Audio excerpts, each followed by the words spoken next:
বন্ধুরা, তোমরা কি আমার মতো টিয়া পাখি লালন পালন করতে চাও? তো ভিডিওটা তোমাদের জন্য।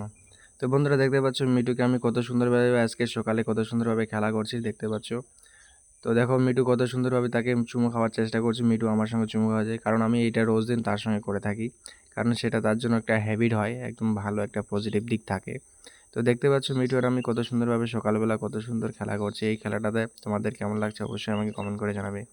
তো যদি তোমরা এরকম পাখি পালন করতে চাও, যে কত সুন্দরভাবে কিউট ইনোসেন্ট তোমাদের কথা মতো চলবে, বা পাখিকে কথা বলা শেখাতে চাও, তো যদি এরকম করতে চাও তাহলে অবশ্যই এই ভিডিওটা দেখতে হবে।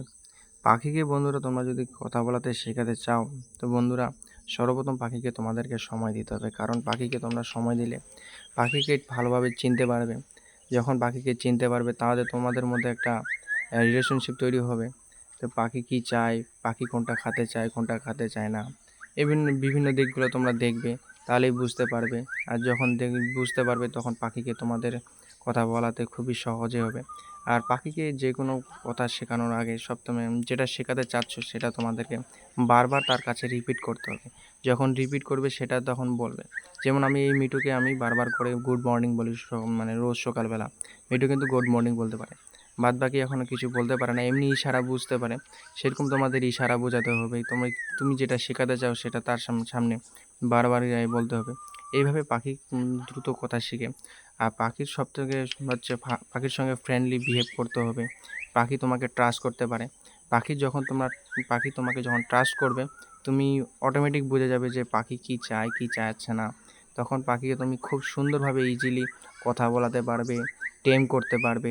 তখন তুমি সাকসেসফুল একটা পাখিকে টেম করতে পারবে। তার আগে পাখিকে যদি তুমি সময় না দাও, কখনোই পাখিকে তুমি টেম করতে পারবে না। তো দেখতে পাচ্ছ বন্ধুরা, মিটু সকাল সকাল আমার বাড়ির একটা ছাদের সাইডে বসে থাকে।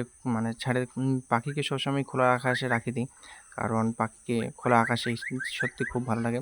পাখি কিন্তু বন্ধুরা খাঁচার মধ্যে কখনোই রাখবে না। খাঁচার মধ্যে রাখলে কি হয়, পাখি সবসময় বারবার উড়ে যেতে চায়, খাঁচা থেকে বার হতে চাইবে বারবার করে। তোমরা যত পারবে পাখিকে সবসময় খোলা আকাশে ছেড়ে দিবে। তো খোলা আকাশে দেখতে পাচ্ছ কম, মানে খোলা জায়গায় ছেড়ে দেবে, খাঁচার বাইরে রাখি। সবসময় আমি খাঁচার বাইরে রাখি, ছোটো থেকেই রাখি। তো দেখতে পাচ্ছ পাখি, আমার পাখি একদম ফুল একদম হেলদি পাখি আছে, কোনো প্রবলেম নাই। এরকমভাবে